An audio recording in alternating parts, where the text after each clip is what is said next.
వందే మాతర నినాదంతో ప్రారంభం చేద్దాం. వందే మాతరం, వందే మాతరం, వందే మాతరం. మన తల్లి భరతాంబ మతి శారదాంబ, మన కామె జగదంబ మధుమత్కదంబ. తల్లి భారతమాత, మన తల్లి భరతాంబ మతి శారదాంబ, మన కామె జగదంబ మధుమత్కదంబ.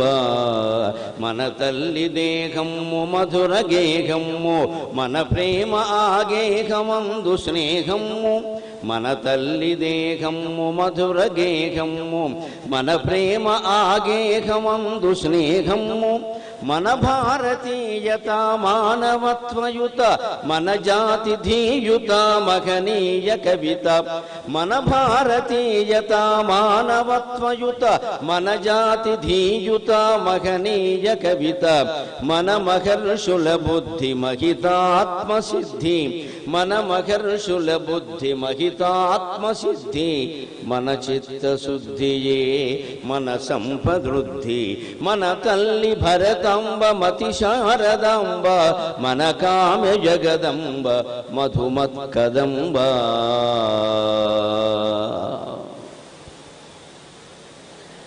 మూసెడి వేళ కాని ఇది మూతలు తీసెడి వేళ కాదు. నిజానికి 8:30కి ప్రవచనం అయిపోవాలి. అయిపోయే సమయానికైనా మొదలుపెట్టినందుకు కార్యకర్తల కృతజ్ఞతలు. మూసెడి వేళ కాని ఇది మూతలు దాటి తీసెడి వేళ కాదు. మూసెడి వేళ కాని ఇది మూతలు తీసెడి వేళ కాదు. ఆ దోషము నాది కాదు. మూసెడి వేళ కాని ఇది మూతలు తీసెడి వేళ కాదు. ఆ దోషము నాది కాదు. అయిన దుందుడు కుంబడబోవను, అయిన దుందుడు కుంబడబోవను. ఎట్టి సంత్రాసము లేక, ఎట్టి సంత్రాసము లేక శంకరులు వ్రాసిన గీత పవిత్ర భాష్యము. ఎట్టి సంత్రాసము లేక శంకరులు వ్రాసిన గీత పవిత్ర భాష్యము. వీసము గీత దాటకయే వీణుల విందుగా చెప్పబూనెదన్. ఎట్టి సంత్రాసము లేక శంకరులు వ్రాసిన గీత పవిత్ర భాష్యము. వీసము గీత దాటకయే వీణుల విందుగా చెప్పబూనెదన్. హైదరాబాద్ మహానగరంలో శంకర జయంతి ఉత్సవాల సందర్భంగా జగద్గురువులు శృంగేరి పీఠం వారి ఆశీస్సులతో శంకర ఆదిశంకర భక్త సమాజం వారి నిర్వహణలో 3 రోజుల పాటు వరుసగా మనం భగవద్గీత భగవత్పాద భాష్యం అనే అంశం మీద మాట్లాడుకోబోతున్నాం. భగవద్గీతకి శంకరులు రచించిన భాష్యంలో ఉండే విశేషాలు ఏమిటి అనేదే ప్రవచన అంశం. కార్యకర్తలు నాకు అదే సూచన చేశారు. శృంగేరి పీఠం వారి ఆజ్ఞ ప్రకారం అదే నేను చెబుతాను. ఆచార్య శంకరులు మొత్తం 153 రచనలు చేశారు. మొత్తం 153. అందులో 24 భాష్యాలు. భగవద్గీత భాష్యం, విష్ణు సహస్ర భాష్యం, ఉపనిషద్ భాష్యం లాంటివి 24. 57 ప్రకరణ గ్రంథాలు.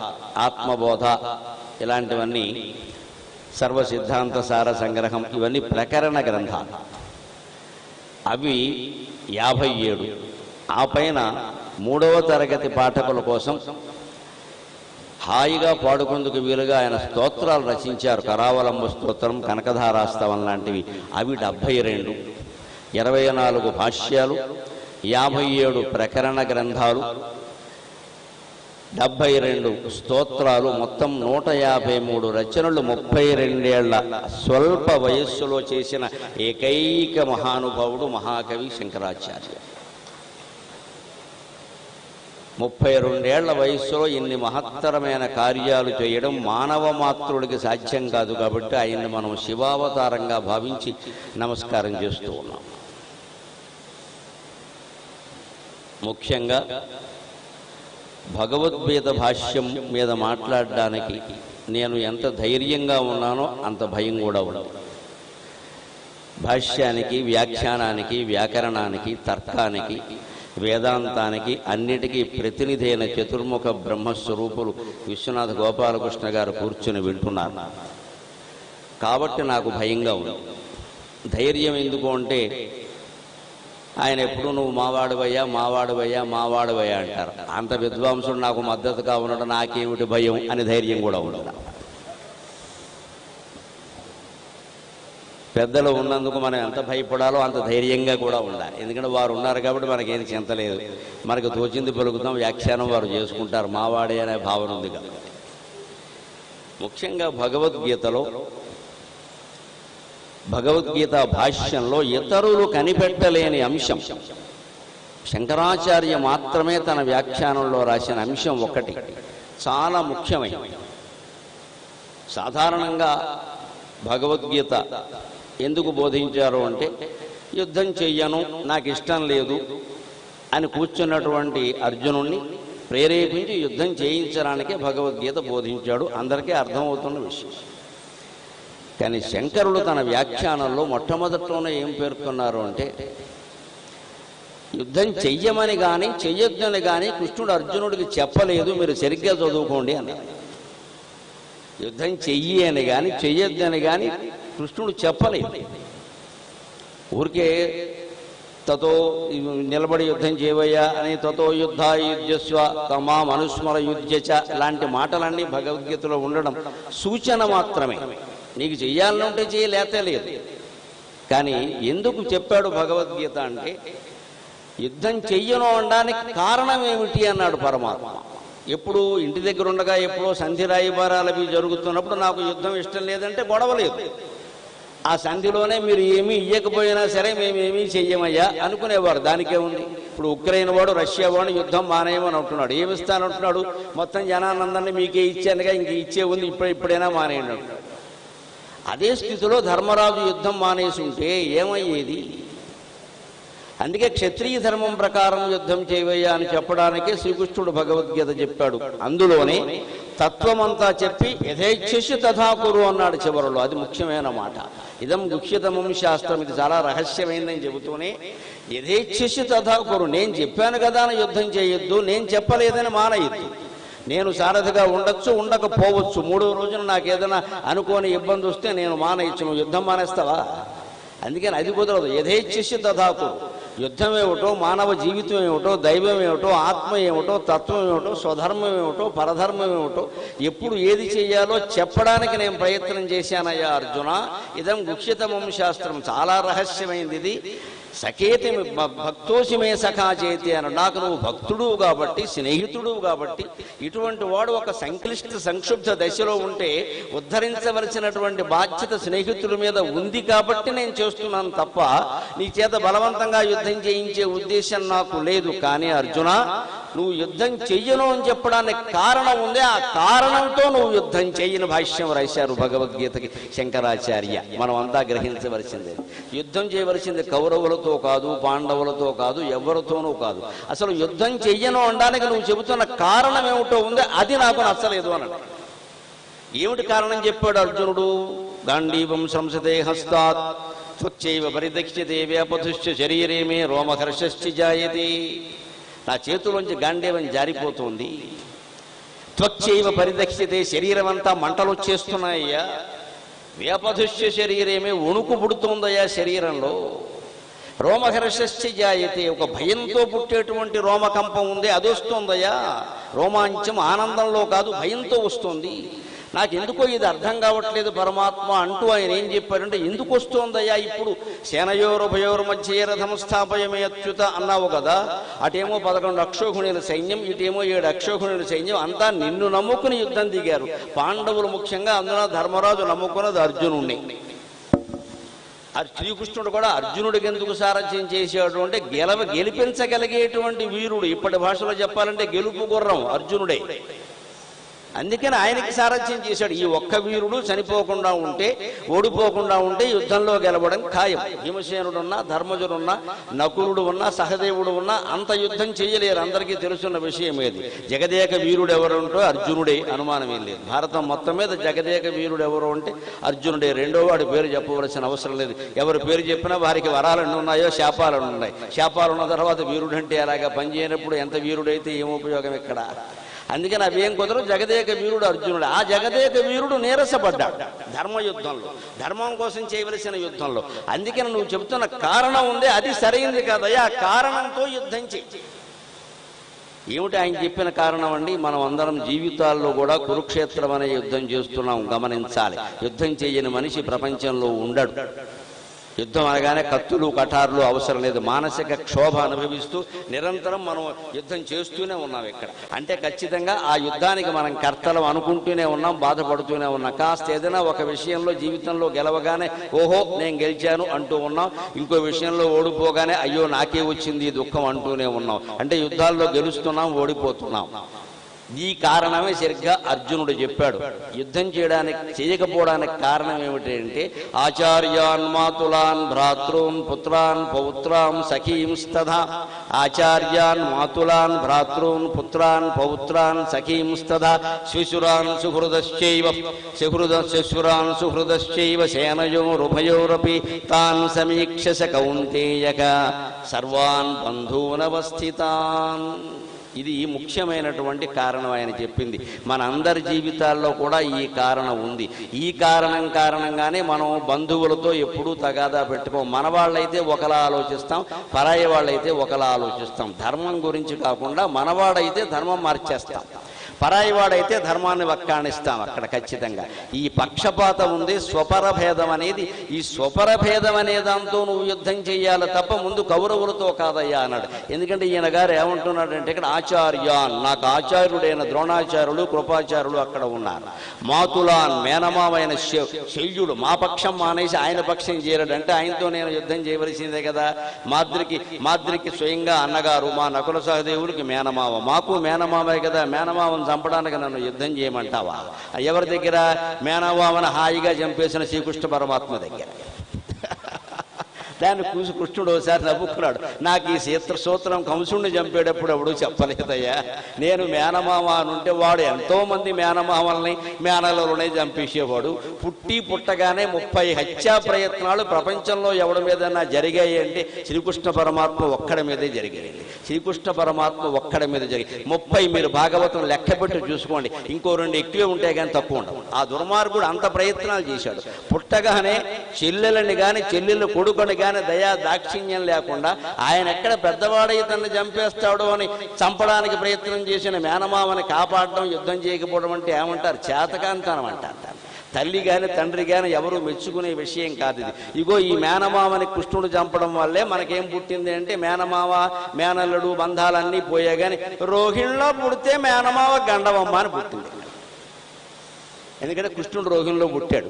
అది అక్కడి నుంచి మనకి పుట్టింది ఏమిటంటే కృష్ణుడి నక్షత్రంలో ఎవరు పుట్టినా కృష్ణుడిలాగే ప్రవర్తిస్తారు. కృష్ణుడి నక్షత్రంలో పుట్టిన వాళ్ళు ఎవరైనా మేనమామను చంపిన వాళ్ళు ఉన్నారేమో కానీ భగవద్గీత చెప్పిన వాడు ఒక్కడు కూడా. మరి అదేమైందండి? మన పోలికలు పిచ్చి నమ్మకాలన్నీ బాగా పెంచుకుని ధర్మాన్ని నాశనం చేసేది మనమే. ఏది తీసుకోవాలో అది తీసుకో, ఏది తీసుకోకూడదో అదే తీసుకుంటాం. సార్ భగవద్గీత ఎప్పుడు మొదలైందండి? ఎక్కడ చెప్పారండి? ఎన్ని శ్లోకాలండి? అన్నీ యుద్ధరంగంలోనే చెప్పారండి. అంత టైం ఉంటుందా అండి? పిచ్చి పిచ్చి ప్రశ్నలన్నీ వేస్తాం మనం ఇక్కడ. ఏదో మాబోటిగాళ్ళం సహస్రావధానం చేసామని గొప్పలు చెప్పుకుంటూ ఉన్నవాళ్ళం 750 పద్యాలు 10 గంటల్లో అప్పగించగలిగామమ్మ ఏకధాటిగా. పెద్దలందరూ సాక్షులుగా ఉన్నారు. 750 పద్యాలు తెలుగు పద్యాలు. భగవద్గీతలో ఉన్నవి 700 శ్లోకాల, ఇంకా 50 తక్కువ. పైగా తెలుగు పద్యాలు 4 పాదాలు చాలా పెద్దవిగా ఉంటాయి. భగవద్గీతలో శ్లోకాలన్నీ అనుష్టుప్పులు లాంటివి, చిన్నవి. అంటే మేము అప్పగించిన 750లో సగం నిజం చెప్పాలంటే. మాకు 10 గంటలు పట్టింది అంటే కృష్ణుడికి అదే శ్లోకాలు అప్పగించడానికి చెప్పడానికి 5 గంటలు పడుతుంది. ఉపయోగపడుతుంది. మాకే, కృష్ణుడికి కాదు. మేమే మామూలుగా ఎవరైనా ధారణాశక్తి బాగా ఉన్నవాడు కూర్చుంటే భగవద్గీత 4 గంటల్లో మొత్తం అప్పగించే వాళ్ళని చూడగలం. మనం మానవ మాతృలకి మనకి 4 గంటలు పడితే శ్రీ మహావిష్ణువు అంశ పూర్ణావతారమైన కృష్ణ పరమాత్మ 3 గంటల్లో భగవద్గీత చెప్పడానికి అభ్యంతరం ఏదైనా ఉందా? దయచేసి అపార్థాలకు పోకండి, అవిశ్వాసానికి పోకండి. 700 శ్లోకాలు భగవద్గీతలో ఉన్నవే. అందులో ఖచ్చితంగా కృష్ణుడు చెప్పినవే ఎక్కువ, అందరికీ తెలుసు. 500 పైన కృష్ణుడు చెప్పినవే, 70 80 అర్జునుడి ప్రశ్నలు ఉన్నాయి. అసలు మూలమైన ధృతరాష్ట్రుడి శ్లోకం ఒక్కటే ఉంది, ఒకటైనా కీలకమైన మాట. మధ్యలో సంజయుడి శ్లోకాలు ఉన్నాయి. ఇలాగ మొత్తం 700. ఇందులో ఒక్కటి కూడా కల్పన లేదండి. వ్యాస మహర్షిని మనం అనుమానించాల్సిన అవసరం లేదు, భారతీయ సంస్కృతిని అవమానించాల్సిన అవసరం లేదు. 700 యుద్ధరంగంలో పక్కాగా చెప్పినవి. ఇప్పుడు కావ్య నిర్మాణం ఎలా ఉంటుంది అంటే, అవి ఇంటి దగ్గర బయలుదేరే ముందు కృష్ణుడు అర్జునుడికి అనుమానం వచ్చి చెప్పినా కూడా కాస్త యుద్ధరంగం మధ్యలో అయితే బాగుంటుంది కదా అని సేనయోరు ఉభయోరు మధ్య రథం స్థాపయమేచ్యుత అన్న వాతావరణాన్ని కవి కల్పిస్తాడు సహజంగా. ఆ మాత్రం వాతావరణం లేదా చెప్పడం ఎలాగా? అందుకోసం అటువంటివి ఏమైనా కల్పనలు ఉంటే ఉండొచ్చు, కానీ ఒక్క శ్లోకం కూడా కృష్ణుడు చెప్పకుండా ఎవ్వరూ కల్పించింది లేదు. భగవద్గీత పరిపూర్ణంగా యథార్థం. ఇది దానికి మేమే సాక్ష్యం. ఇక్కడ మామూలు గొట్టంగాళం గోంగూర పచ్చడి కందిపప్పు తప్పితే మాకేం తెలియదయ్యే. మేమే 1000 పద్యాలు గంటల్లో అప్పగిస్తే కృష్ణుడు 700 శ్లోకాలు ఈ పద్యాలు తెలుగు పద్యంతో సగం ఉంటుంది చెప్పాలంటే. అవి చెప్పలేడా? దానికి అనుమానించాల్సిన అవసరంలా. పైగా వాళ్ళ మాతృభాషే సంస్కృతం, అర్జునుడిది కృష్ణుడిది, అందులోనే మాట్లాడుకుంటారు హాయిగా. అందుకని అన్నీ కృష్ణుడు చెప్పినవే. ఇందులో ఆయన వ్యతిరేకిస్తున్నది ఏమిటి అంటే, నేను ఆచార్యులతో ద్రోణాచార్యులతో కృపాచార్యులతో యుద్ధం చేయాలి కాబట్టి చెయ్యను, మాతులాను శల్యుడితో చెయ్యాలి కాబట్టి చెయ్యం, భ్రాతృవుని అన్నదమ్ములు లాంటి వాళ్లే కదా, ఇక్కడ వాళ్ళు అక్కడికి వెళ్ళారు, అక్కడ వాళ్ళు ఎక్కడికి వచ్చారు, కౌరవులైనా మా అన్నదమ్ములే కదా, కాబట్టి వాళ్ళతో చెయ్యలేను నేను. సరిగ్గా అందులో ఏ మాటలు చెప్పాడో అవన్నీ ఉన్నాయి అక్కడ. పుత్రతుల్యులైన వాళ్ళు అభిమన్యుడెంతో కర్ణుడు కుమారులు, దుర్యోధనుడు కుమారులు అంతే కదండి, వాళ్ళతో యుద్ధం చేయాలి. పైగా దుర్యోధనుడు దుర్మార్గుడైతే కావచ్చు, వాళ్ళ కుమారుడు ఏం దుర్మార్గం చేశాడు లక్ష్మణుడు, వాళ్ళు వాళ్ళందరినీ చంపాలి కదా. పౌత్రాలు అంతేకాదు, భారత యుద్ధం జరిగే కాలం నాటికి దుర్యోధనుడికి మనవాళ్ళు మునిమనవాళ్ళు కూడా పుట్టినట్టుగా చరిత్ర ఉంది ఖచ్చితంగా. వాళ్ళేం చిన్నపిల్లలు ఏం కాదు అప్పటికి. అభిమన్యుడు ఒక్కడే 17 ఏళ్ల వయస్సు వాడు తప్పితే దుర్యోధనుడు కుమారుడికి వయస్సు ఎక్కువే. అందుకని వాళ్ళందరూ ఉన్నారు, మనవాళ్ళు కూడా ఉన్నారు, మనవాళ్ళ వయస్సు వాళ్ళతో యుద్ధం చేయాలి. ఇదేం కర్మ. అంతేకాదు పుత్రాన్ పౌత్రాం సఖీం స్తథా అన్నాడు. నా స్నేహితులతో నేను ఎలా యుద్ధం స్నేహితులు అంటే ఎవరు? అశ్వత్థామ. ఓ కంచంలో తిని ఓ మంచంలో పడుకున్నారు అశ్వత్థామ అర్జునుడు కూడా. అటువంటి అశ్వత్థామకి ఎప్పుడు అర్జునుడి మీద పాండవుల మీద ప్రత్యేకించిన కోపం ఏం లేదు. ఆయనకి ఇంకా కొంచెం ఏదైనా అసూయోద్వేషమో కృష్ణ పరమాత్మ మీద ఉందేమో కానీ పాండవుల మీద ఏం లేదు ప్రత్యేకించి. అటువంటి అశ్వత్థామతో నేను యుద్ధం చేయాలి. ఇదండి ఈయన చెప్పిన కారణం. సరిగ్గా ఇది ఎటువంటి కారణమో మీరు ఆలోచించండి, మనమంతా ఆలోచించాలి. ఎందుకంటే మనం ఈ కారణాల వల్లే దొంగ పనులు చేస్తాం ఖచ్చితంగా. మా గురువులు కాబట్టి, మా శిష్యులు కాబట్టి, మా మేనమావ కాబట్టి, మా మేనల్లుడు కాబట్టి, మా ఫ్రెండ్ కాబట్టి, వాడు ఎంత డ్రగ్ మాఫియాలో ఉన్నా సరే లోపల దాచేస్తామండి, బయట పెట్టాం ఖచ్చితంగా. ఎందుకంటే మా ఫ్రెండ్ అండి, వాడు ఒకప్పుడు నాకు ఏదో సాయం చేశారండి, అందుకని పోలీసులకు దొరకకుండా వాడిని నేను లోపల పెట్టానండి. ఈ దరిద్రపు కారణం ఉంది. నీ స్నేహితుడు కదా నా అధర్మాన్ని అంగీకరించకూడదు, నీ మేనమావ కదా నా అధర్మాన్ని అంగీకరించకూడదు, నీ గురువు అయినా సరే అధర్మాన్ని అంగీకరించకూడదు. స్పష్టంగా గురువుకి చెప్పాల్సిందే. లేదు గురువుని విడిచిపెట్టి వెళ్ళిపోవలసింది. గురువు విషయంలో కూడా శాస్త్రం ఏం చెప్పింది అంటే, ద్రోణాచార్యులే చెబుతాడు ఆ మాట. దుష్టుడైనను పరిత్యజింపదగును గాని గురువులను రాజులను నిందింపరాదు అంటాడు. మనకు ఆశ్రయం ఇచ్చిన రాజు దగ్గర కానీ గురువు దగ్గర కానీ మనకు అధర్మం కనపడితే నిందించొద్దు. ఇక నిందలేమొద్దు. ఆయన అలాంటి వాడు ఇలాంటి వాడు అనుకో, మౌనంగా వెళ్ళిపో అక్కడి నుంచి. కానీ ఉండద్దు అన్నాడు. గురువు పాపాత్ముడైతే ఆశ్రయించి అక్కడే ఉండి ఆయనకి సేవ చేయమని చెప్పలేదండి ఏ ధర్మశాస్త్రం కూడా. పాపాత్మల్ని వ్యతిరేకించమని చెప్పారు. ఎవరినైనా సరే వ్యతిరేకించి, కానీ విధానం ఒకటి ఉంటుంది. ఏదో మామూలు రోడ్డు మీద పోయేవాడు శత్రువు అయితే వేరు, తల్లిదండ్రులు గురువులు అయితే విధానం వేరు. మన అన్నగారు ఉన్నాడు, ఏదో మహాపాపం చేసాడు, ఆయన ఏమంటాం, కొడతామా తిడతామా? అన్నయ్య నమస్కారం, నేను వెళ్ళిపోవాలంతే, ఇక ఎక్కడి నుంచి మళ్ళీ వెళ్ళక్కల ఆయన ఇంటికి అంతే. ఆయన బతుకేదో ఆయన బతుకుతాడు, ఆయనకు తెలుస్తుంది. కానీ అన్నగారు కదా నా ధర్మాన్ని సమర్థించమని చెప్పాలి. అందుకని అర్జున నువ్వు చెప్పే కారణం తప్పు, ఆ కారణంతో యుద్ధం చేయి. ఎందుకంటే ఈ కారణం ఈ పెద్ద మనిషికి ఇప్పుడు గుర్తొచ్చిందండి. కాస్త లోతుల్లో గడితే తెలుస్తుంది భగవద్గీత ఎందుకు చెప్పాల్సి వస్తుంది. వస్తుందో. అంతకుముందు సభాపర్వంలో రాజసూయ యాగం చేసినప్పుడు ధర్మరాజు తప్ప నలుగురు పాండవులు 4 దిక్కులకి వెళ్ళి రాజులందరినీ జయించారు కదా.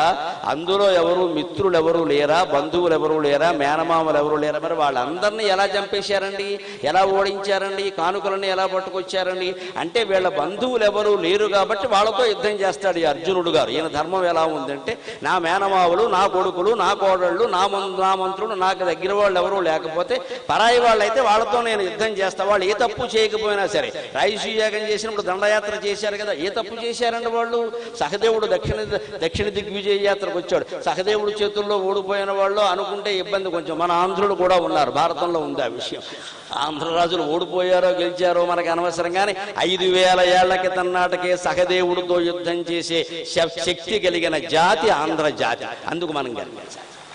అది ఉంది ఖచ్చితంగా, భారతంలోనే ఉంది ఆ విషయం. ఇంకా చెప్పాలంటే విష్ణు సహస్రంలో కూడా ఉంది, చానూరు ఆంధ్ర నిషోధన, చాలా కాలంగా ఉంది అది. అందుకని ఆంధ్రజాతి ఇప్పటిది ఏం కాదు, ఇక్కడ కొన్ని వేల ఏళ్ల క్రితం నాటిది ఆంధ్ర భాష అటువంటిది. అందుకే ఆ వేళ అందరినీ దండయాత్ర చేసి చంపేటప్పుడు ఈ కారణం చెప్పలేదు. ఎందుకని అందులో ఆచార్యులు లేరు, మేనమామలు లేరు, పుత్రులు లేరు, పౌత్రులు లేరు, దగ్గర వాళ్ళు ఎవరు లేరు. అంటే నీకు దూరం వాళ్ళు ఎవరన్నా ఉంటే శుభ్రంగా ఊసకోత కోసేస్తావా? నీకు కావలసిన బంధువులు ఎవరన్నా ఉంటే యుద్ధం చేయడం మానేస్తావా? అందుకని అర్జున ఆలోచించుకో, నువ్వు స్వపర భేదం చూపిస్తున్నావు, అందుకని నీది తప్పు అని వాదించాడు కృష్ణుడు. ఇది శంకరులు రాసినటువంటి భాష్యం. శంకరులు దీన్ని చాలా వివరించి విశేషంగా రాసుకుంటూ వచ్చారు సంస్కృతంలో. అది చదివిన ఆ అనుభవంతో చెబుతున్నటువంటి మాట ఇది. ఇది తప్పు. మీకు శంకర భాష్యంతో వేసిన భగవద్గీత రామకృష్ణ మఠం వారి పుస్తకం చూస్తే అట్ట మీద, వెనక అట్ట మీద ఉంటాయి ఈ మాటలన్నీ కూడా. అంచేత యుద్ధం చెయ్యమని కానీ చెయ్యొద్దు అని కానీ కృష్ణుడు చెప్పాల. యుద్ధం చేయడానికి చెయ్యను అనడానికి నువ్వు చెబుతున్న కారణం ఉందే అది తప్పు, దాంతో యుద్ధం చెయ్యి. సరైన కారణం ఉంటే యుద్ధం మానేయచ్చు, దాని గురించి కాదు ఇక్కడ. నువ్వు చెప్పే కారణం సరైంది కాదు. ఎందుకు సరైంది కాదు అంటే ఒక్క మాట మనం యుద్ధంలో జరిగిన విషయాలు గుర్తు చేసుకుంటే శంకర భాష్యం బాగా అర్థమవుతుంది. ఈ 2 కారణాల వల్లే మనుషులు ఏ పనైనా చేస్తారు, ఆ 2 కారణాల వల్లే మానేస్తారు కూడా. అష్టావక్ర గీతలో చెప్పిన మాట. ప్రవృత్తౌ జాయతే రాగః నివృత్తౌ ద్వేష ఏవ హి నిర్ద్వంద్వో బాలవద్ధీమాన్ ఏవమేవ వ్యవస్థితః అంటాడు అష్టావక్రలు. ఎప్పుడు ఒక పని చేయడానికి మనం ఎందుకు పూనుకుంటామంటే దాని మీద మనకేదో ఇష్టం ఉంటుంది, దానివల్ల మనకి డబ్బు వస్తుంది, దానివల్ల మనకి పేరు వస్తుంది, దానివల్ల మన వాళ్ళకి ఏదో జరుగుతుంది, లేకపోతే మన వాడుకో బాకీ ఉన్నాం. ఈ ఏ ప్రయోజనం లేకుండా ఏ పనైనా చేస్తామండి. అంచేది ప్రవృత్తౌ జాయతే రాగ, ఇష్టం ఉండబట్టే చేస్తాం. అలాగే కొంతమంది ఒక్కోసారి కోపం వచ్చి చేసే పని మానేస్తాడు. రైతు కోపం వస్తే నేను ఈ పొలం దున్నను అంటాడు. ఎప్పుడు అంటాడు? పంట పండినప్పుడు అంటాడు, పండినప్పుడు అంటాడు. అంచేత నివృత్తవు ద్వేష ఏవహి. మా బోటిగాడికి ప్రసంగానికి సరైన పారితోషికాలు అందట్లేదు, సరైన గౌరవాలు జరగట్లేదు అని అనుమానం వచ్చిందనుకో, నేను మానేస్తాను. ఎందుకంటే డబ్బులు ఇవ్వట్లేదు కాబట్టి. ఇస్తే చెబుతాం అనుమానమే అంటే అర్థమైంది. అంటే నివృత్తిలో ద్వేషం ఉంది ఖచ్చితంగా. నువ్వు ప్రవృత్తిలోనేమో ఇష్టం ఉంది, నివృత్తిలోనేమో ద్వేషం ఉంది. ఇలా మానేయకూడదండి. సహజమైన భక్తి జ్ఞాన వైరాగ్యాల వల్ల ఇంకా నాకు ఆత్మధ్యానంలో ఉంటానండి, మౌనంలో ఉంటానంటే అది వేరే విషయం. అది అలా కూడా మాననీయులోను నా విషయంలో రుజువైపోయింది. నేను అలా ఉంటాను అన్న లక్షల మంది పద్మశ్రీ వచ్చినప్పుడు 1000 మంది మెసేజ్లు పంపి ఫోన్లు చేస్తే మానేస్తానన్నప్పుడు లక్షల మంది పంపించారు. అయ్య బాబో ఇంత తాకిడి ఉందా అనుకున్నాను నేను. ఇంతమందిని బాధపడుతున్నామంటే అది మంచి నిర్ణయం కాదు కదా అని మళ్ళీ ఉపసంహరించుకున్నాం. ప్రమాదం ఏం లేదు, మంచి నిర్ణయమే కాబట్టి. అందుకని నిజంగా అంతే కదండి. అందుకని అలా మానేయడం ఎప్పుడు మన సొంతం కోసం, ధ్యానం కోసం వేరే విషయం ఇది. కానీ నిజంగా వైరాగ్యం ఉంటే ఎవరి మీదో కోపం వచ్చి మనం మానేయకూడదు. నాకు పెద్దపేట అయ్యలేదు, నాకు గౌరవం చేయలేదు, నేను మానేస్తానంటే అది నివృత్తి సరైన కారణం కాదు. అందుకని పని చెయ్యడానికైనా చెయ్యకపోవడానికైనా రాగద్వేషాలకు అతీతమైన మనస్సుతో మనం ఉండాలి తప్ప ఈ కారణాల వల్ల మానేయకూడదు. ఇక్కడ అర్జునుడు చెప్పిన 2 కారణాలు ఏమిటంటే సేనయోర్ ఉభయోరపి అన్నాడు. చాలా కీలకమైన మాట. భగవత్పాదుడు దానికి చాలా గొప్ప మాట భాష్యం రాశారు. 2 సైన్యాల్లోనూ ఉన్న వాళ్ళని చూసి నాకు బాధ కలుగుతోంది అన్నాడు. కౌరవ సైన్యంలో ఉన్న వాళ్ళని చంపాలి కాబట్టి, వాళ్ళు బంధువులు కాబట్టి ఈయన బాధపడితే బాధపడచ్చు కదండి. కానీ పాండవుల్లో ఉన్న వాళ్ళని చూసి బాధ ఎందుకు పడాలండి? వాళ్ళనేమి ఈయన చంపడు కదా, కౌరవులు చంపుతారు కదా. యుద్ధానికి వచ్చారు, చావడానికే వచ్చారు. వాళ్ళు యుద్ధానికి వచ్చే ముందు ఖచ్చితంగా ఇంటి దగ్గర నిర్ణయించుకుని వస్తారు, మళ్ళీ రానని చెప్పేస్తారు, వీలునామా కూడా రాసేస్తారు. అందుకే క్షత్రియ స్త్రీలు క్షత్రియుడిని యుద్ధానికి పంపేటప్పుడు మామూలుగా ఊరికే మనకి మళ్ళీ కుంకం పొట్టేట్టు పంపరమ్మ. ఆ క్షత్రియుడి చేతిలో కత్తి ఉంటుంది కదా, ఆ కత్తి తీస్తాడు ఆయన. టపామన వేలు తగ్గోసుకుంటారండి ఆ కత్తికి. క్షత్రియ స్త్రీ అంటే అటువంటిది నమస్కారం చేయాలి నిజంగా. పౌరుషం అంటే అది. ఆ వేలు తగ్గోసుకుంటారండి. ఆ నెత్తురు వేలుతో బొట్టు పెడతారు. ఎందుకు క్షత్రియ స్త్రీలు ఈ దేశంలో ఆ పని చేస్తారు అంటే, ఈ పాటి వేలు నెత్తురు చూడలేని ఆవిడ రేపొద్దున భర్త తల తెగి పడితే చూడగలదా? తట్టుకోవాలి కదా. నెత్తురు కళ్ళ చూడకపోతే అలాగా. అందుకే మన దగ్గర క్షత్రియులకి మాంసాహారం కూడా దోషం కాదన్నారు. ఆ మేడో ఈ మేడో తెగినప్పుడు చూడకపోతే రేపు తన మెడ తెగితే మాత్రం ఎలా చూస్తాడట. అందుకని కాస్త అప్పుడప్పుడు ఏదో లాగించవయ్యా, నువ్వు దేశాన్ని రక్షించడం కోసం, ఊరికే కండలు పెంచడానికి కాదు ఇక్కడ, దేశాన్ని రక్షించడం కోసం, ధర్మాన్ని రక్షించడం కోసం సైన్యంలో చేరేవాళ్ళు మాంసాహారం తినొచ్చు, తప్పేమిలా. ఇప్పటికీ గోదావరి జిల్లాలో మాంసాహార భోజన హోటల్ మిలిటరీ భోజన హోటల్ అంటారు. మిలిటరీ ఏమిటండి? మిలిటరీ వాళ్ళు అదే తినాలి. మాకు మళ్ళీ పప్పు గోంగూర పచ్చడి తింటే కుదరదు. అక్కడ హిమాలయాల్లో నడవలేడు. వేదం చదివేవాడు ఆహారం వేరు, యుద్ధం చేసేవాడు ఆహారం వేరు. మనుషుల ఆహారాలు విధానాలను బట్టి ఉంటాయి. అందుకని నువ్వు క్షత్రియుడు అయ్యా, నువ్వు చెయ్యాలి. తన సైన్యంలో ఉన్న వాళ్ళని, పాండవుల సైన్యంలో ఉన్న వాళ్ళను కూడా చూసి ఆయనకి విరక్తి ఎందుకు వచ్చిందంటే, అహం మమ అనే ఒకటి, వాళ్ళను నేను చంపాలి, నాకు చంపడం ఇష్టం లేదు. రెండు, వాళ్ళు మా వాళ్ళని చంపుతారు, వీళ్ళు చనిపోవడం కూడా నాకు ఇష్టం లేదు, అందుకని యుద్ధం చేయాలి. మా గురించి, మా ధర్మరాజు రాజ్యం గురించి ఇంతమందిని చంపాలా, ఇంతమంది చనిపోవాలా, మా గురించి మమకారాలతో కూడినవే. వాళ్ళని నేను చంపాలి అనుకోవడంలో అహంకారం ఉంది, తాను ఒక్కడే చంపేస్తున్నట్టు అక్కడికి. నిజానికి భారత యుద్ధాన్ని మీరు పరిశీలించి చూడండి, అర్జునుడు ఒక్కడే తన చేతి మీద చంపిన వీరుడు ఒక్కడు కూడా లేడు. తన చేతి మీద ఎవరూ సాయం చేయకుండా, ఎవరూ ఉపాయం చెప్పకుండా అర్జునుడి చేతుల్లో చనిపోయిన ప్రధాన వీరుడు ఒక్కడు కూడా లేడు. భీష్ముడు ఎలా కింద పడిపోయాడో అందరికీ తెలుసు, ఆయనే చెప్పాడు. ద్రోణాచార్యులను ఎలా చంపారో అందరికీ తెలుసు, అర్జునుడు వారు ఏం చంపలేదు ఆయన్ని. అలాగే కర్ణుడు ఎలా చనిపోయాడో అందరికీ తెలుసు, రథం పైకి లాక్కుంటూ ఉంటే బాణం వేసేయమని చెప్పారు, వేసేసాడు. వాళ్ళు లేచుంటే ఏమయ్యేదో పరిస్థితి అక్కడ. చివరికి దుర్యోధనుడు లాంటి వాడిని కూడా భీముడు తొడ కింద కొట్టి చంపవలసి వచ్చింది ఖచ్చితంగా. అందుకని ఎవరిని అర్జునుడు స్వపరాక్రమంతో చంపేశాడనడానికి ఏం లేదండి ఇక్కడ. కానీ ముందే ఆయన ఏ అహంకారానికి లోనవుతుంటే, నేను ఇంతమందిని చంపాలా, అప్పుడు ఒక్కొక్కడు చూడండి, ఇలా ఎంసెట్ పరీక్ష ఇంకా రాయకుండా నేను ఎంసెట్ అయిపోయి డాక్టర్ అయిపోవాలి. నువ్వు అయినప్పుడు రాత్రిగానే ముందు పరీక్ష రాయి. నువ్వు డాక్టర్ అయితే ఎంతమంది పోతారో మాకు తెలుసు. ఇక్కడ నువ్వు అవ్వాలి కదా, ముందు పరీక్ష రాయవయ్యా. పరీక్ష రాయకుండానే ఇంకా అలా అంటే ఎలాగండి? అలా మనం 10 ఏళ్ల తర్వాత పరిణామాలన్నీ ఊహిస్తూ ఉంటామే, ఏదో కొంపలంటుకుపోతాయి అన్నట్టుగాను. అలాంటి ఊహలు వద్దు. ప్రస్తుతం నీ కళ్ళ ముందు ఉన్న పని చేయి, అనవసరంగా అది చేసి లేనిపోని గొడవలన్నా ఎందుకు. గతాన్ని తవ్వుకోవద్దు, భవిష్యత్తు గురించి భయపడద్దు, ఊహలు వద్దు, చేసేయి, యుద్ధం చేసే అంతే. నువ్వు బాణం వెయ్యాలి, బాణం వెయ్యావంటే భాగవతం చెప్తావేటి ఇక్కడ, ఆ బాణం వేసేయని చెప్పాడు. మిగిలినంతా మేము చూసుకుంటాంగా, దీనికి ఇంత తాతంగా ఎందుకు? ఇది ఈ రెండు అహంకారాలు, ఒకటి అహంకారం, ఒకటి మమకారం. నేను చంపాలి ఇంతమందిని అనుకోవడం అహంకారం, నా వాళ్ళు ఇంతమంది చనిపోతారు అనుకోవడం మమకారం. మనం కూడా యుద్ధం చేయవలసింది ఈ అహంకార మమకారాలతోటి.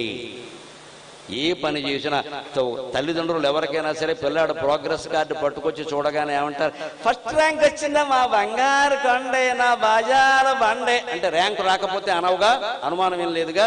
నీ పిల్లాడి మీద నీకు ప్రేమ లేదమ్మా, నీ ర్యాంక్ మీద ఉంది ప్రేమ, అనుమానం ఏం లేదు, దొంగ ప్రేమ.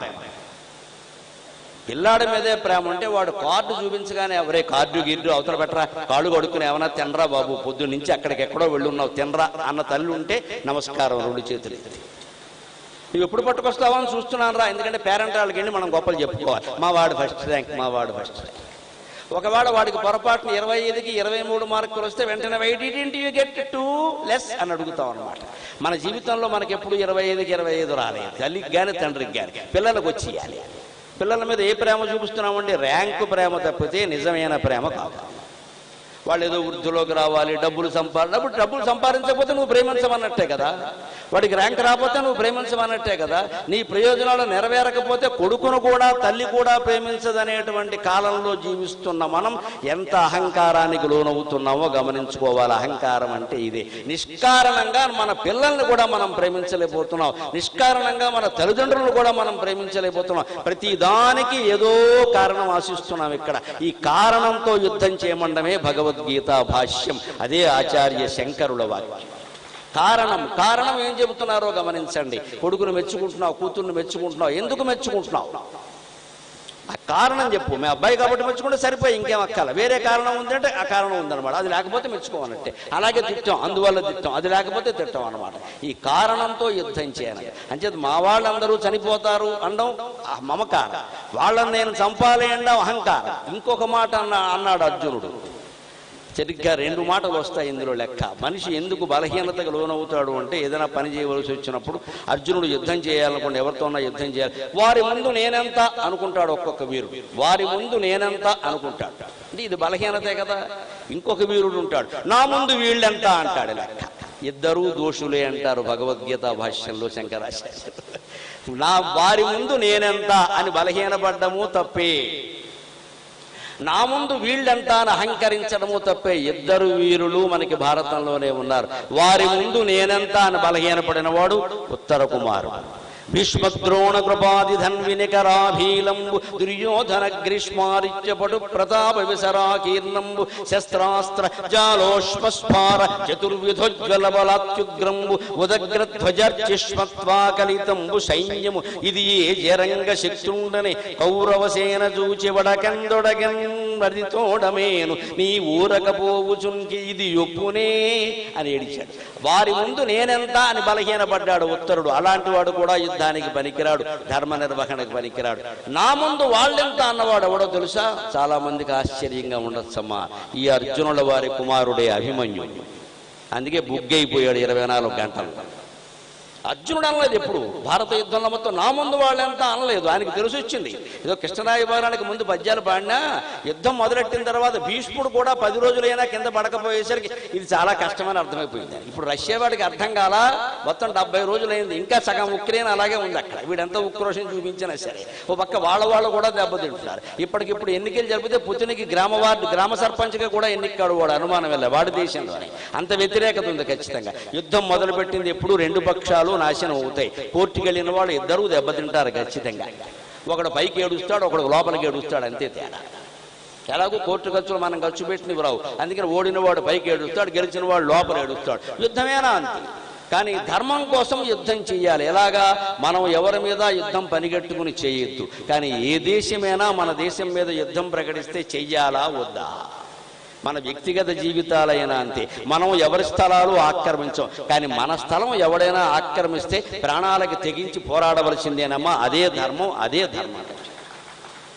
వాళ్ళంతే, వాళ్ళ వెనకాల రాజకీయం ఉంది, పార్టీ ఉంది, బలం ఉంది అనుకోవద్దు. భగవద్గీతలో శంకర భాష్యంలో ఏం చెబుతున్నారంటే, స్వామి వారి వెనకాల అది ఉంది ఇది ఉంది అనుకోవద్దు. నీ వెనకాల భగవంతుడు ఉన్నాడు, నువ్వు పోరాటం చేయాలి.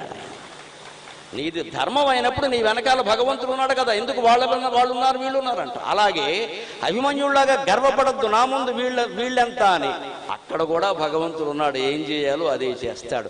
అంతటి మేనల్లుడైనా అంతటి ఆయనకి కొడుకైనా అభిమన్యుడు సాయంత్రానికి అస్తమించాడు. కారణం అభిమన్యుడు అన్నమాట వ్యాస భారతంలో చాలా స్పష్టంగా ఉంటుంది. ఇంకా కవిత్రయ భారతంలో కొంచెం మినహాయించారు. కానీ అభిమన్యుడు పద్మవ్యూహాన్ని ఛేదించుకుని లోపలికి వెళ్ళగానే సారథితో ఏమన్నాడో తెలుసా?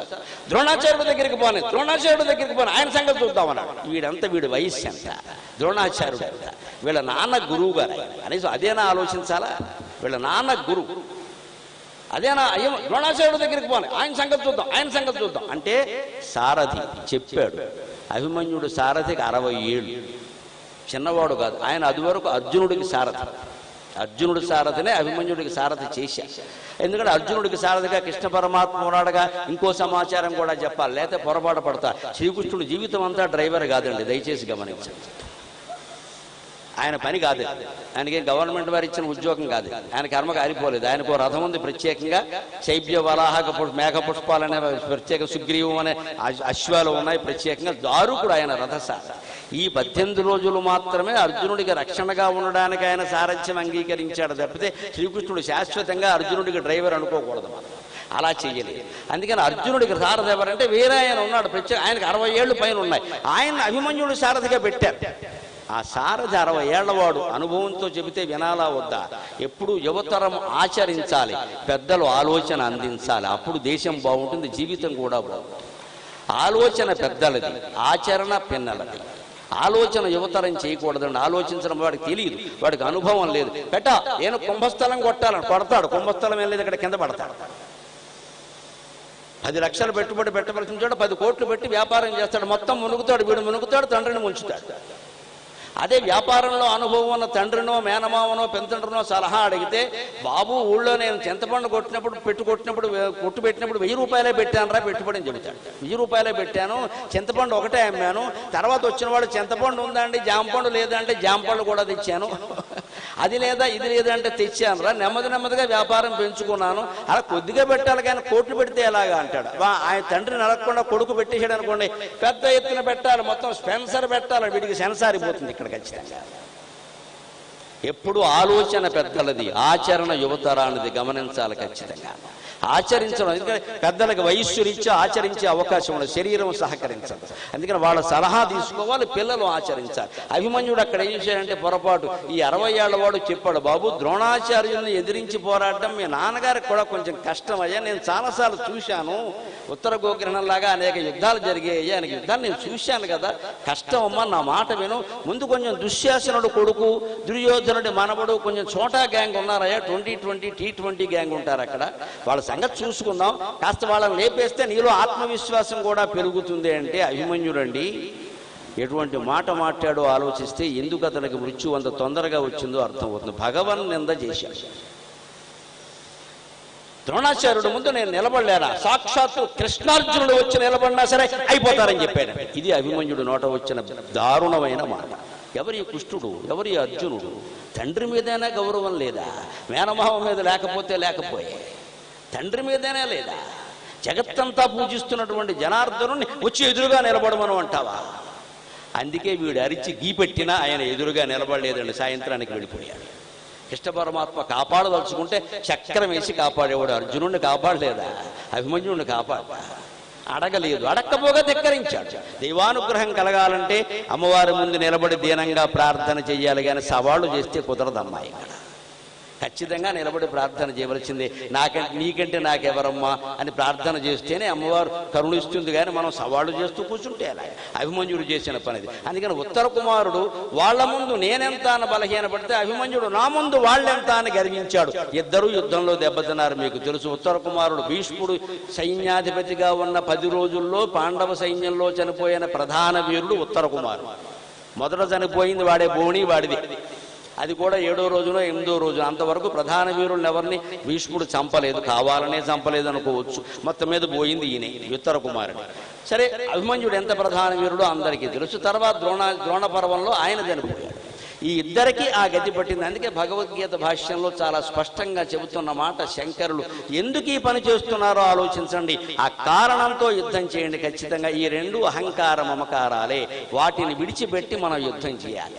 ఇప్పుడు నేరుగా శ్లోకాలకు ఆయన రాసినటువంటి సంస్కృత భాష్యంలోకి ప్రవేశిస్తే అనేక విశేషాలు గమనిస్తాయి. మనకి ఉన్న 20 నిమిషాల సమయం 9:30కి నేను ముగిస్తాను. రేపు ఒకటే ప్రవచనం అని అంటున్నారు.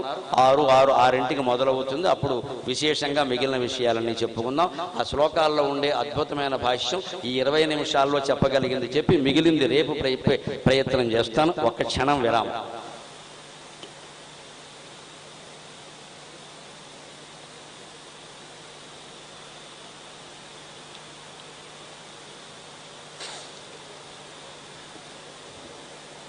భగవద్గీత 2వ అధ్యాయంలో భగవత్ పదార్థాన్ని నిర్వచించవలసి ఉంటుంది. నా సతో విద్యతే భావో నా భావో విద్యతే సతః ఉభయోరపి దృష్టోం తస్త్వనయోస్తత్వదర్శిభిః అని సాంఖ్యయోగంలో ఉంటుంది. దీనికి అర్థం చెప్పడమే కష్టం, వ్యాఖ్యానం చేయడం మరీ కష్టం. నాసతో విద్యతే భావో అసతః భావః న విద్యతే, లేనిది ఎప్పుడూ ఉండదు. నా భావో విద్యతే సతః, ఉన్నది ఎప్పుడూ లేకుండా పోదు. లేనిది ఎప్పుడూ ఉండదు. దయచేసి గమనించండి, ఉన్నది ఎప్పుడూ లేకుండా పోదు. కృష్ణుడు చెబుతున్నది. నా సతో విద్యతే భావో నా భావో విద్యతే సతః ఉభయోరపి దృష్టక అంతక అనయోః తత్వదర్శిభిః. కానీ తత్వాన్ని దర్శించగలిగిన బ్రహ్మజ్ఞానులు, స్థితప్రజ్ఞులు ఎలా ఉంటారు అంటే ఉభయోరపి అంతః దృష్టః. అంతః దృష్టః అంటే మనం మామూలుగా ఏదైనా వ్యాఖ్యానం చేస్తే ఏదో మామూలుగా దాని అంతు చూసేశారని చెప్పేయచ్చు, అనుమానం వెళ్ళా. కానీ అక్కడ శంకరుడు రాసిన మాట దృష్ట అంటే ఉపలబ్ధ, అంతః అంటే నిర్ణయ అని రాశారు. దృష్టాంతం వేరు, దృష్టాంతం అంటే ఉదాహరణ, అది సవర్ణ దీర్ఘ. ఇక దృష్ట అంతః రెండు శబ్దాలు వేరు. ఇక్కడ దృష్ట అంటే ఉపలబ్ధ అని అర్థం రాశారు. అంతః అంటే నిర్ణయ అంటే తత్వం నిజంగా తెలిసినవాడు ఒక నిర్ణయానికి వచ్చేస్తాడు. ఈ విషయంలో అనుమానం ఏముంటుంది. ఎందుకంటే ఉన్న పదార్థం ఎప్పుడూ ఉంటుంది, లేని పదార్థం ఎప్పుడూ ఉంటుంది. అంచేత జగత్తు మిథ్యాని శంకరాచార్య స్వామి ఎందుకన్నారు అంటే ఇది ఎప్పుడూ ఉంది ఉందంటున్నాం కదా, మనం కనపడుతోంది అంటాం కదా. ఏం కనపడుతోందో గమనించండి. మీరు వేలు పెట్టారు, వేలు పెడితే నాకు ఆ కుర్చీ కనపడింది. కుర్చీ ఉంది, జగత్తుందా? ఇటువైపు వేలు పెట్టాం, ఆ పెద్ద ఆయన ఎవరో కనపడ్డారు, ఆయన ఉన్నారు, జగత్తుందా? ఇటువైపు వేలు పెట్టాం, ఈ మొక్క కనపడింది, అది ఉంది, జగత్తుందా? జగత్తు అనే పేరు మీద ఏ పదార్థమైనా ఉందా ఆలోచించండి. చాలా కీలకమైన మాట. జగత్తంతా వెతికిన జగత్తు అనే పదార్థం ఎక్కడా కనపడదు. అనేక పదార్థాలు అనేక పేర్లతో అనేక రూపాలతో కనపడుతున్నాయి తప్పితే జగత్తు అనే పదార్థం ఎక్కడా లేదు. ఈ పేర్లు రూపాలు అన్నీ ఏమిటి? మనం పెట్టుకున్నవే. ననామరూపే నయతే సర్వత్ర వ్యభిచారతః అనామరూపం సర్వం స్యాత్ ఇది వేదాంత రిండిమఖ. నామరూపాలు ఎప్పుడూ నియమంగా ఉండవు. మనలో గమనించుకుంటే తెలుస్తాయి. మీలో కొందరికి 3 పేర్లు 4 పేర్లు ఉంటాయి. నా మట్టుకు నాకు 6 పేర్లు ఉన్నాయి, మీకు తెలియదు. కానీ మా ఊరెడితే ఇప్పటికీ బసవయ్యనే అంటారు నన్ను. నరసింహారావు అంటే ఎవరికీ తెలియదు. మా పెద్దన్నయ్య ఉన్నాడు, నన్ను ఇప్పటికే ఆచార్యనే అంటాడు. అదెందుకు పెట్టాడో తెలియదు, ఆచార్య. మా అమ్మ బతుకుంటే 63 ఏళ్ళు వచ్చినా నన్ను చంటాడనే అంటాడు. ఆవిడికి పేరు తెలియదు. సరే, మీరు కూడా గరికిపాటి నరసింహారావు అని పూర్తిగా పలకరు, గరికిపాటి వారు అంటారు. అది మీరు పెట్టిన పేరు. నాతో చదువుకున్న వాళ్ళు ఉంటారు, గోయంక గవర్నమెంట్ కాలేజీలో తాడేపల్లిగూడలో చదువుకున్న వాళ్ళు నన్ను ఏమంటారు తెలుసా? జీవీబీ గాడ్ అంటారు. వాళ్ళు గాడ్ అనడం అలవాటు కదా. మరి జీవీబీ అంటే జీవీబీ నరసింహారావు. జీవీబీ వాడు చాలా పెద్దోడు అయ్యాడు రా అనుమానం ఎవడో ఇక్కడ. జీవీబీ గాడు. ఇంకా విచిత్రం, నాతో హై స్కూల్లో చదువుకున్నారు, కాశీపాడు కెనడా హై స్కూల్లో. వాళ్ళు ఎల్బీ గాడ్ అంటారు. ఎందుకంటే నేను హై స్కూల్లో 6వ తరగతి చదివినప్పుడు లాల్ బహదూర్ శాస్త్రి ప్రధానమంత్రిగా ఉన్నాడు. ఆయన పుట్టుగా ఉన్నాడు, నేను పుట్టుగా ఉన్నాను. అందుకని ఎల్బీ శాస్త్రి అని పేరు.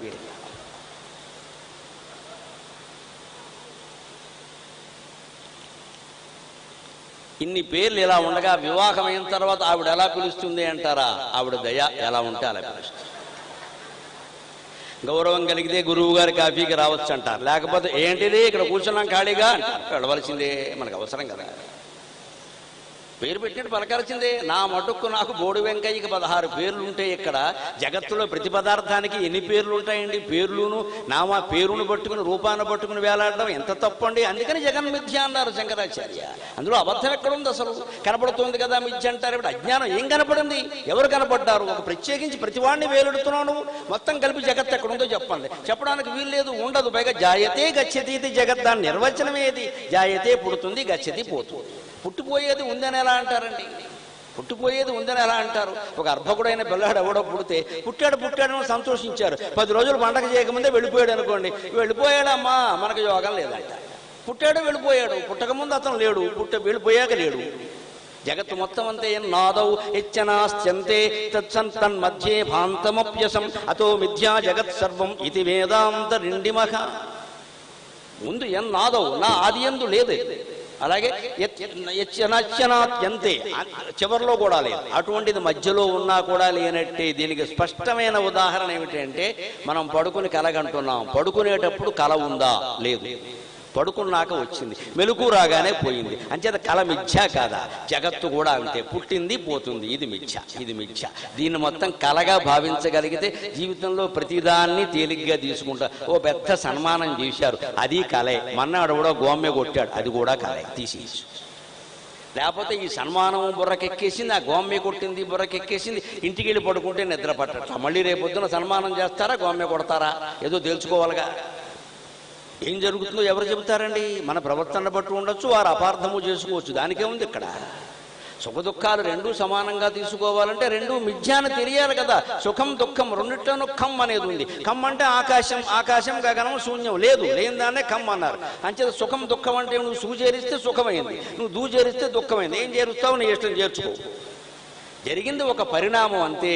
ఇప్పుడు కవి సమ్మేళనం కూడా ఒక పరిణామం. అన్నీ నచ్చిందా అంటే నచ్చచ్చు, నచ్చకపోవచ్చు. మీరు బయటికి చెబుతారా మహానుభావులు? మేము కనపడగానే బ్రహ్మాండంగా చెప్పారంట, మేము వెళ్ళాక ఈయనే పెద్ద సుత్తు కొట్టాడంట. అంచేత సుఖం దుఃఖం ఎవరు చెప్తారండి? మీ నాటకం మీది, మా నాటకం మాది. ఏదైనా అంతే, ఏ పరిణామమైనా అంత ఖచ్చితంగా నిజాయితీగా చెప్పడానికి లేదు. దీంట్లో చాలా కీలకమైన మాట అండి. నా సతో విద్యతే భావో నా అభావో విద్యతే సతః ఉభయోరపి దృష్ట అంతః అన్న చోట స్వామి వ్యాఖ్యానం రాస్తూ వ్యాకరణంలో సర్వనామం అనే మాటను గమనించండి, మీకు ఇది బాగా అర్థమవుతుంది అని. పూర్వం వ్యాకరణం చెబితే తప్ప, తర్కం చెబితే తప్ప వేదాంతం చెప్పేవారు కాదు. వ్యాకరణం తర్కం చెప్పాక వేదాంతం చెప్పేవారు. వ్యాకరణం చెప్పకుండా వేదాంతం చెబితే భాష తెలియకపోవడం వల్ల పెడర్థాలు తీస్తారు.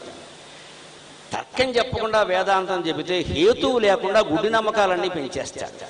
నేను ఇలా అనుకుంటున్నాను అంటాడు. నువ్వు అనుకుంటే కుదరదు. ఇక్కడ దానికి శాస్త్ర ప్రమాణం ఉండాలి, అనుభవ ప్రమాణం ఉండాలి.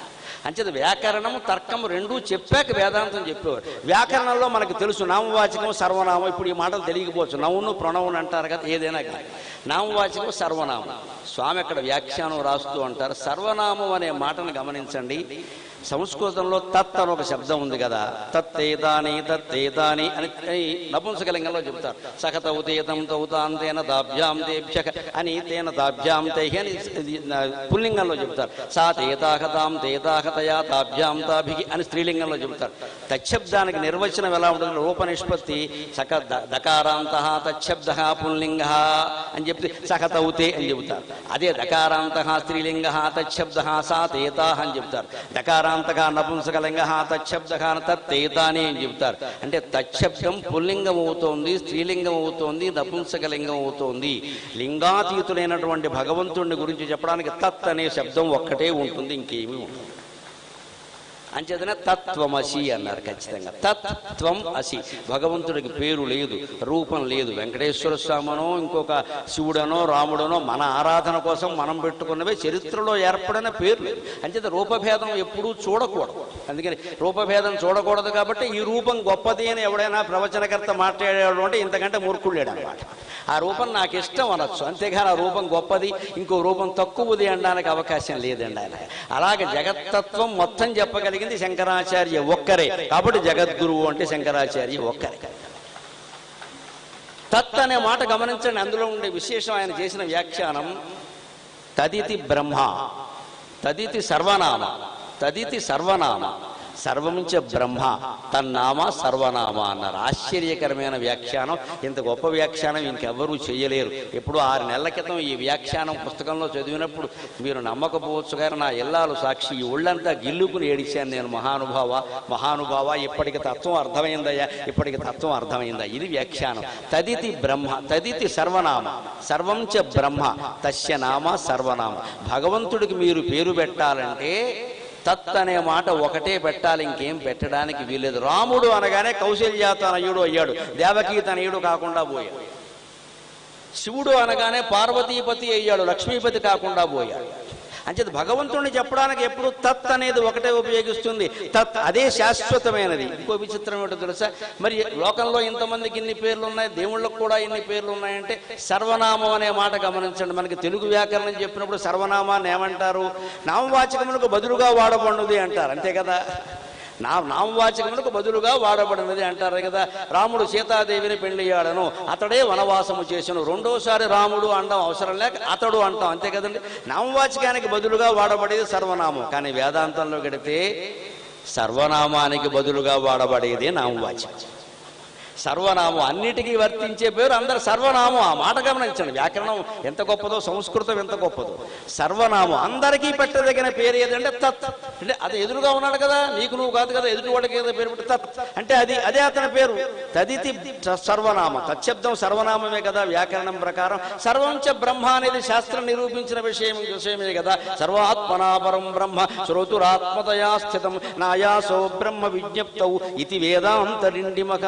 బ్రహ్మ సర్వాత్మమై ఉంది, పైగా తెలుసుకోవడం కూడా ఏం కష్టం కాదు. శ్రోతురు ఆత్మతయా స్థితం. ఈ మాట్లాడేవాడు ఆత్మ తానే బ్రహ్మ, ఇంకెవరిని అడుగుతావు? ఎవరినైనా గుర్తించడం మనకు కష్టం కావచ్చు, మనల్ని మనం గుర్తించడం కష్టం ఎలా అవుతుందండి? మనం ఈ శరీరం అనుకోవడం వల్ల గుర్తించలేకపోతున్నాం, అంతే తేడా. ఈ శరీరం కాదు, మనస్సు కాదు, బుద్ధి కాదు, లోపల ఉండే మూలమైన ఆత్మ నేను అనుకుంటే వెంటనే గుర్తించగలం, అభ్యంతరం ఎలా. అందుకే నిన్ను నువ్వు గుర్తించడం కష్టం అవుతుందా? ఎవరినైనా గుర్తించకపోవచ్చు. ఏదైనా అల్జీమర్స్ లాంటి వ్యాధి వస్తే కన్న తల్లిని కన్న కొడుకును కూడా గుర్తుపట్టలేకపోవచ్చు, కానీ నిన్ను నువ్వు గుర్తించలేకపోవడం సాధ్యం కాదు కదా. అంత సులభమయ్యా. తదితి సర్వనామ, తత్ శబ్దం సర్వనామ కదా. సర్వం చ బ్రహ్మ, అది తెలుసున్నదే కదా. అంచేత తచ్చబ్దం తదితి సర్వం చ బ్రహ్మ తస్య నామ తత్. ఆ భగవంతుడికి పెట్టదగిన పేరేమిటంటే తత్. దీనికి ఒక చమత్కారమైన కథ ఏమిటంటే, భాష్యంలో ఉండగా కాస్త పెట్టకథ రూపంలో చెప్పుకుంటే మనకి బాగా బుర్రకెక్కుతుంది. ఓ రాజుగారికి బాగా ఈ అనుమానం వచ్చింది. పూర్వం రాజులకి ఇటువంటి అనుమానాలు వచ్చేవి. వాళ్ళు పదవుల కోసం ఏడవలేదు ఎప్పుడు, అవి శాశ్వతం అని ఎప్పుడు అనుకోవాలా. పండితులను గుర్చేపట్టి సత్కారం చేసి మంచి వేదాంతపరమైన సందేహాలు అడిగి తెలుసుకునేవారు. జనక మహారాజు, ప్రవహణ మహారాజు ఋషులకు బోధ చేసేవాడు. ప్రవహణ మహారాజు అయితే ఎటువంటి వాళ్ళు? ఉపనిషత్తులో రాజులు. ఈ దేశంలో నిజానికి వేదాంతాన్ని బోధించిన వాళ్ళలో బ్రాహ్మణుల కంటే రాజులు ఎక్కువ అండి. ఆశ్చర్యకరమైన దేశం ఇది, ఆశ్చర్యకరమైన దేశం. జనక మహారాజు ఎటువంటి మహారాజులు వేదాంతాన్ని బోధించారు. 60 ఏళ్ళు వయస్సు. అప్పటి లెక్క ప్రకారం రాగానే కొడుకు పీఠం అప్పగించి వెళ్ళిపోయేవాళ్ళు. ఇప్పుడు 60 ఏళ్ళు భగవంతుడు ఆయుర్దాయం నిర్ణయించాడు కాబట్టి, కానీ లేకపోతే ఎట్టి పరిస్థితుల్లో 1000 ఏళ్ళైనా వదలడు. పైగా తర్వాత మళ్ళీ మా అబ్బాయి అంటాడు ఖచ్చితంగా. ఈ స్వార్థం వాళ్ళకి లేదండి, అప్పగించి వెళ్ళిపోయే వాళ్ళంతే, వంశపరంపర పాలన కాబట్టి. అటువంటి రాజుకు ఒకసారి పండితుల దగ్గర అనుమానం వచ్చి ఆయన అన్నట్ట, నాకు దేవుడి గురించి చెప్పాలి, దేవుడి గురించి చెప్పాలి, దేవుడి గురించి 3 ప్రశ్నలు ఉన్నాయని అన్నట్ట. ఏమిటా 3 అంటే, దేవుణ్ణి ఎలా కనుక్కోవాలి? కనపడడం లేదు కదా, మీరు ఏదో ఉన్నాడంటే అలాగా దేవుణ్ణి ఎలా కనుక్కోవాలి? రెండో ప్రశ్న, దేవుడి పేరేమిటి? మూడోది, దేవుడు ఏం చేస్తూ ఉంటాడు? ఏదో పని చేయాలిగా, ఎక్కడొక్కడ ఉండి ఏమీ లేకుండా ఎలాగా? ఈ 3ంటికి నాకు సమాధానం చెప్పండి. దేవుడి ఉనికి, దేవుణ్ణి ఎలా కనుక్కోవాలి? రెండోది, దేవుడి పేరేమిటి? 3, దేవుడు చేసే పని ఏమిటి? ఆయన ఏం పని చేస్తాడు? అంటే పండితులు పాపం చాలా ఆలోచించారు. ఈ రాజులతో పెద్ద గొడవ. ఆగ్రహం వచ్చినా అనుగ్రహం వచ్చినా కష్టమే. అనుగ్రహం వస్తే అగ్రహారం ఇస్తారు, ఆగ్రహం వస్తే ఉరి తీసేస్తారు అనుమానం. అటువంటివి జరుగుతాయి. ఎందుకని చెప్పకపోతే ఏమిటి? ఇప్పుడు ఎలా చెబుతాం? ఆయనకి నిరూపణ చేయాలి. దేవుణ్ణి ఎలా కనుక్కోవడం అంటే నాకు సాధ్యం కాలేదు, ఆయనకి ఎలా చెప్పను అని పండితులు తల బాదుకుంటూ ఉంటే, అందులో ఒక పండితుడికి కాస్త తెలివైన కొడుకు ఉండి 8 ఏళ్లవాడు. నాన్నగారు ఏమిటంత బాధపడుతున్నారంటే, మన రాజుగారికి తిక్క ప్రశ్నలు వేసాడరా, ఎలా చెప్పాలో తెలియట్లేదనట. వాడు అదృష్టవంతుడు, వాడే శివాంశ సంభూతుడు. అందుకే మీరంత కంగారు పడకండి నాన్నగారు, నేను చెబుతాను, నన్ను తీసుకెళ్ళండి. ఒరే చెప్పకపోతే చంపేస్తాడరా నిన్ను నన్ను కూడా అంటే, ఏం పోతే పోతాం, అందరం పోతాం, పర్వాలేదు తీసుకెళ్ళండి. కొండకి వెంట్రుకేద్దాం, వచ్చిందా కొండ వస్తుంది, లేదా వెంట్రుకు పోతుంది, పోనీయండి, ప్రాణం అంతే కదా అని చెప్తే ఆ కుర్రాన్ని తీసుకెళ్ళాక ఈ కుర్రాడు చెబుతాడండి మీకు జవాబు అని. పాపం ఈ తండ్రి గారు వణుకుతూనే వాడిని ఉంచోబెట్టాట. ఎవరైతే ఏమంటే నాకు జవాబు కావాలి అన్నాడు. మొదటి ప్రశ్న, దేవుణ్ణి ఎలా కనుక్కోవాలి అన్నాడు.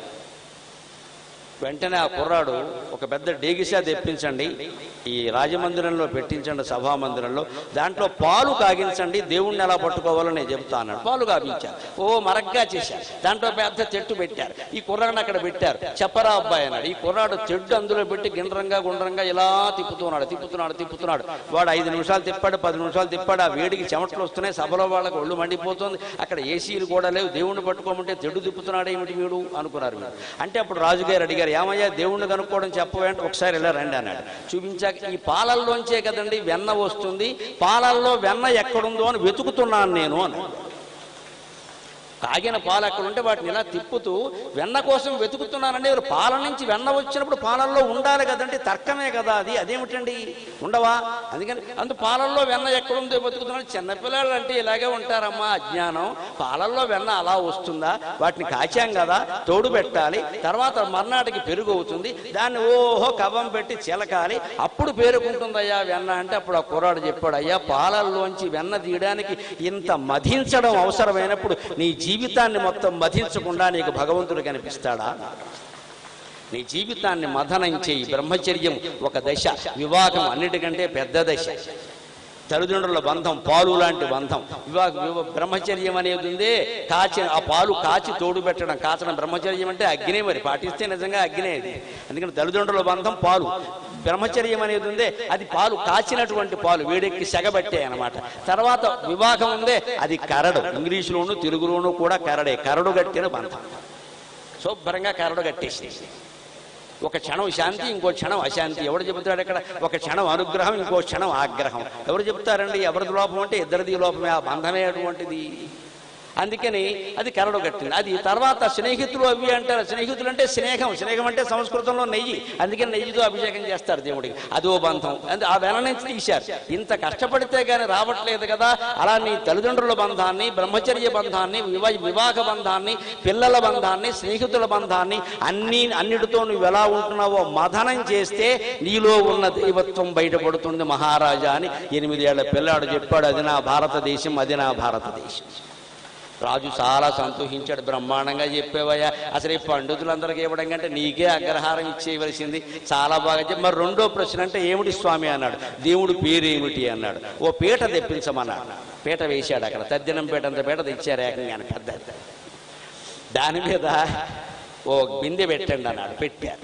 దాంట్లో నీళ్లు పోయిండి అన్నారు. పోశారు. దాని మీద మూత పెట్టండి అన్నారు. పెట్టారు. ఎత్తడి మూత. దాని మీద చెంబు పెట్టండి అన్నారు. పెట్టారు. ఇవన్నీ పెట్టాక రాజుని అడిగాడు, అదేమిటండి అన్నాడు. పీటను చూపించి. అది పీట అన్నాడు ఆయన. దాని మీద ఉంది అదేమిటండి అన్నాడు. అది బిందె అన్నాడు. దాంట్లో ఉన్నవి ఏమిటండి అన్నారు. అవి నీళ్లు అన్నాడు ఆయన. దాని మీద పెట్టింది ఏమిటండి అన్నాడు. అది మూత అన్నాడు. దాని మీద పెట్టింది ఏమిటండి అన్నాడు. అది చెంబు అన్నాడు. ఇప్పుడు ఆ చెంబు, మూత, పళ్ళెం, పీట అన్నీ తీసేయండి, మిగిలింది ఏది అన్నాడు. అది అన్నాడు. అదేనండి భగవంతుడికి పేరు. అదే తత్. తెలుగులో అది అంటాం, సంస్కృతంలో తత్ అంటాం. తత్వమసి. అది నువ్వు అవుతున్నావు. తెలిస్తే తత్వమసి, తెలియకపోతే తత్వం మసి. చేసేది అది. మనం అన్ని అతడు అది ఇది అంటాం కదా. ఆ అది ఇది ఉంటుంది, మిగిలినవి తీసేయండి. వస్తువుకున్న పేరు తీసేస్తే మీరు అది తప్ప ఇంకేం అనలేరండి. అంచేది ఏ వస్తువుకైనా పెట్టదగిన పేరు తత్. అది సర్వనామం. అదే భగవంతుడు నామం. అందుకే అదొక్కటి శంకరాచార్య వ్యాఖ్యానం రాసి తత్వమసి అంటే ఇదేనయ్యా అన్నారు. ఇంత అద్భుతమైనటువంటి విశేషాలు శంకర భాష్యంలో ఇంకా అనేకం ఉన్నాయి. అనేక అధ్యాయాల్లో, అనేక శ్లోకాల్లో అనేక రహస్యాలు ఉన్నాయి. అసలు వాదనా పటిమ కంటే వాది పటిమతో కూడా ఎలా జయించవచ్చో చాలా చమత్కారంగా చెబుతారు ఆయన అనేక రకాలుగా. అవన్నీ మనం రేపు ఎల్లుండి ప్రవచనాల్లో చెప్పుకునేటువంటి ప్రయత్నం చేద్దాం. రేపు మళ్ళీ కార్యకర్తల నిర్ణయం ప్రకారం 6 గంటలకి సమావేశం అవుదాం. అంతవరకు సెలవు.